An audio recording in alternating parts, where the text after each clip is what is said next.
Imagine this. Your developer calls you.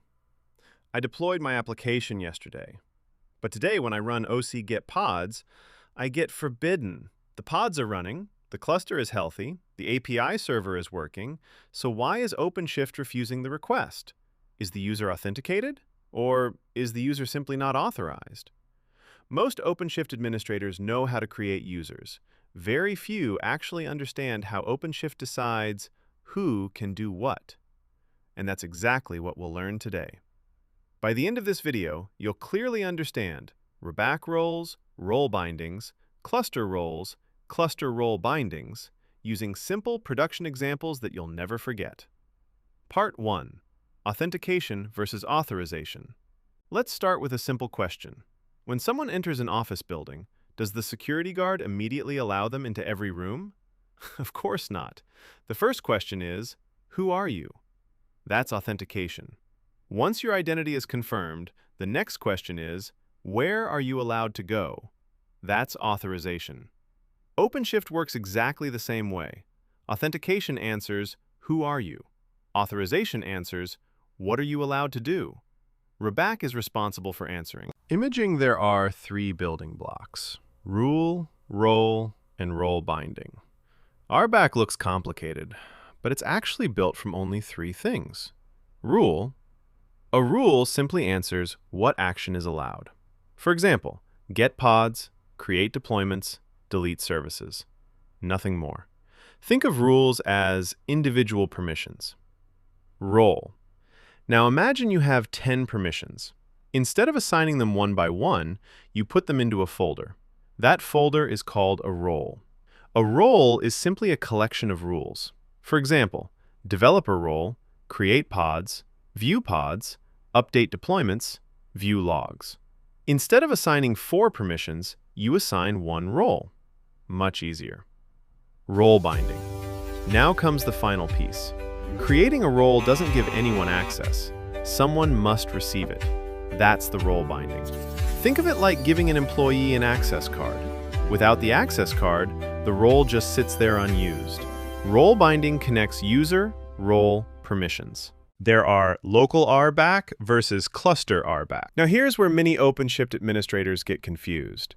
Imagine your company has 50 offices. Some permissions should work everywhere, others only inside one office.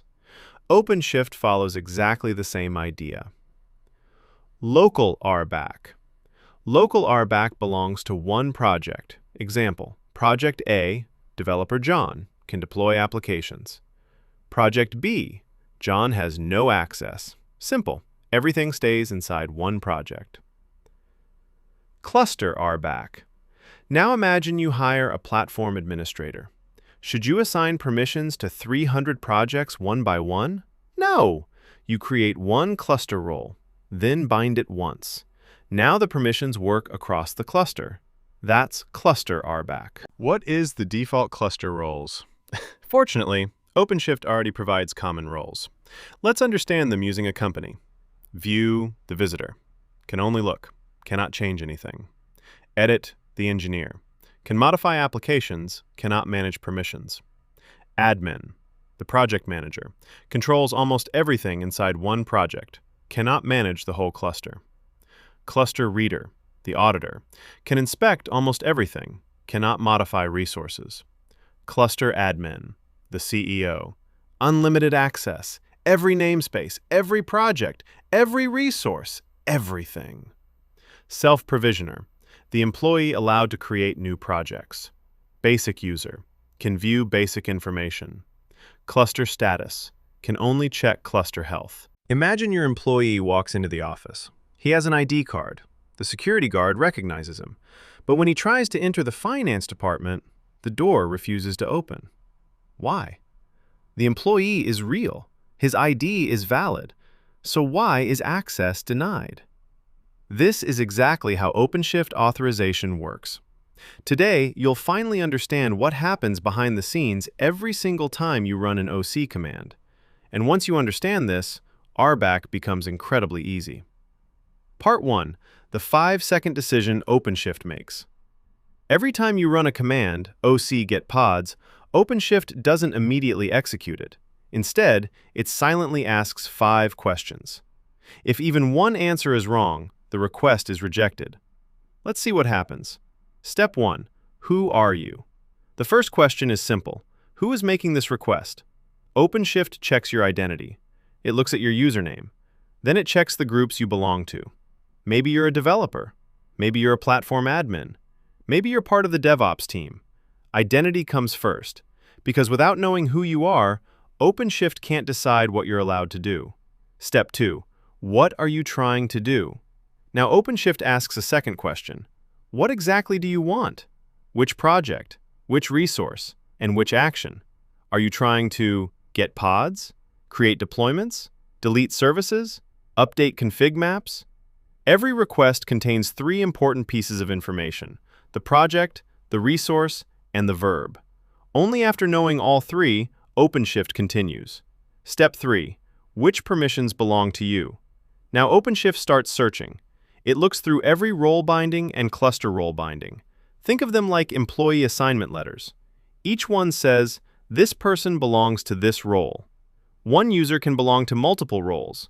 One group can belong to multiple roles. OpenShift collects every permission attached to you. Step 4. What do those roles allow? Now the real decision begins. Each role contains a list of rules. Those rules answer questions like, can this user create pods? Can they delete deployments? Can they edit config maps? Can they watch events? OpenShift compares your request against every rule, looking for just one matching permission. Step 5. The final decision. If OpenShift finds a matching rule, access granted. Your command runs successfully. If no rule matches, the answer is immediate. Forbidden. No warning, no second chance. OpenShift always follows one security principle: deny by default. If permission isn't explicitly granted, it is automatically denied. That's why you sometimes see error from server, forbidden, even though the cluster is perfectly healthy. Now you know how OpenShift makes authorization decisions, but another question appears. Where do all these permissions actually live? Inside roles? Inside cluster roles? Or somewhere else? To answer that, we first need to understand projects and namespaces. Part 2. Projects versus namespaces. Imagine a huge office building. Every department has its own room: HR, finance, development, marketing. Each department works independently. OpenShift follows exactly the same idea. In Kubernetes, these rooms are called namespaces. In OpenShift, they're called projects. Technically, a project is just a namespace with a few extra features added by OpenShift. Why projects exist. Projects solve 3 important problems. First, different teams can use the same resource names. Both HR and finance can have an application called Web App, no conflicts. Second, each team manages only its own resources. Developers don't accidentally modify another team's applications. Third, administrators can control resource usage: CPU, memory, storage. Everything can be limited per project. What exists inside a project? Every project contains its own world. Pods, deployments, services, routes, config maps, secrets, service accounts, roles, role bindings. Everything stays isolated inside that project. Think of each project as its own company office. That is how OpenShift handles RBAC. Don't forget to like and subscribe. Next, we will explore service accounts. See you in the next lesson.